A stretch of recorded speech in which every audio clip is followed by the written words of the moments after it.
Fibonacci retracement कशा प्रकारे काम करते ते आपण आजच्या या व्हिडिओमध्ये बघूयात. आता इथे आपण निफ्टीचा चार्ट ओपन केलेला आहे. निफ्टीच्या चार्टवरती जर आजचं आपण मार्केट बघितलं तर हा 5 मिनिटचा चार्ट आहे. 5 मिनिटच्या चार्टवरती आपल्याला दिसतंय की आज सकाळी मार्केट इथे ओपन झालं होतं. त्यानंतर मार्केटने इथे एक लो बनवला 22,498चा.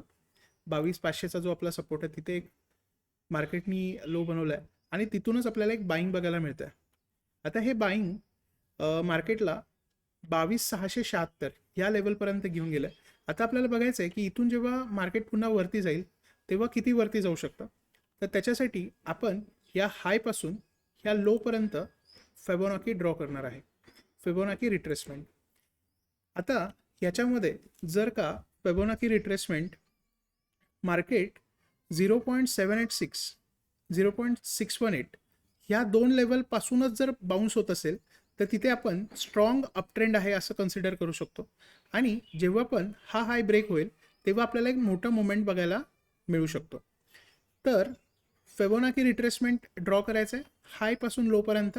आणि लक्षात ठेवायचे की हे जे रिट्रेसमेंट आहे जर का 0.618 आणि 0.786 या लेवल्सच्या जवळपास होत असेल म्हणजे हा जो डाऊन ट्रेंड आहे हा इथे येऊन संपत असेल आणि इकडे आपल्याला एक रिव्हर्सल दिसत असेल तर मार्केट जेव्हा इथून वरती जाणार आहे तेव्हा आपल्याला एक मोठा मुवमेंट बघायला मिळू शकतो. आता याचं टार्गेट कसं काढणार आहे आपण, तर याचं टार्गेटसुद्धा आपण फिबोनाकीने काढू शकतो. याचं जे पॉसिबल टार्गेट आहे हे येऊ शकतं 1.618 ह्या लेवलपर्यंत मार्केट जे आहे ते जाऊ शकतं. आता ह्या लेवलच्या आधी जर मार्केटमध्ये एखादा इम्पॉर्टंट रेजिस्टन्स असेल तर तो टार्गेट ठेवायचा आहे. आणि जर एखादा इम्पॉर्टंट रेजिस्टन्स नसेल तर तुम्हाला 1.618 हे टार्गेट मिळू शकतं. याच्या आधी अजून एक 1.272 हा एक जो लेवल असतो तो सुद्धा एक पॉसिबल रेजिस्टन्सचं काम करू शकेल. तर याला तुम्ही फर्स्ट टार्गेट आणि याला सेकंड टार्गेट अशा प्रकारे कन्सिडर करू शकता. हा ट्रेड या लेवलच्या वरती जेव्हा मार्केट क्लोज होणार आहे तेव्हा ॲक्टिवेट होणार आहे आणि 0.618 ही जी लेवल आहे ह्याच्या खाली किंवा जिथे कॅन्डलचा लो आहे तिथे तुम्ही स्टॉप लॉस लावू शकता. तर इथे एक छोटा स्टॉप लॉस आणि मोठं टार्गेट तुम्हाला मिळू शकतं. तर इथे ऑप्शनमध्ये तुम्हाला चांगल्या पॉईंट्स मिळू शकतील. फ्युचर्समध्ये सुद्धा इथे तुम्ही ट्रेड करू शकता. जर का तुम्ही इंट्राडे चार्टवरती जर असा तुम्हाला एखादा रिव्हर्सल बघायला मिळाला तर तिथे सुद्धा एक चांगला ट्रेड होऊ शकतो.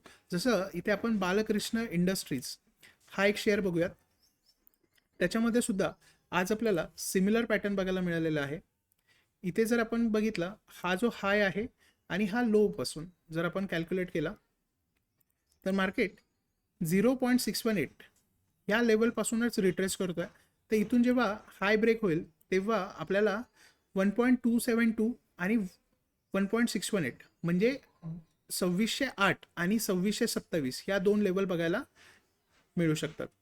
तर याचा अशा प्रकारे तुम्ही फिबोनाकीचा यूज करून ट्रेड प्लॅन करू शकता. जर का 0.618च्या वरती या लेवलपासून बाउन्स होतोय तर 0.786 या लेवलच्या वरती गेला तर तुम्ही ट्रेड प्लॅन करू शकता. आणि जर 0.786 या लेवलपासून जर रिट्रेस होत असेल तर 1 किंवा जो हाय आहे त्याच्या वरती गेल्यानंतर तुम्ही ट्रेड प्लॅन करू शकता. इथे तुम्हाला रिस्क टू रिवॉर्ड रेशो खूप चांगला मिळेल आणि छोटा स्टॉप लॉस मोठे टार्गेट मिळू शकतात.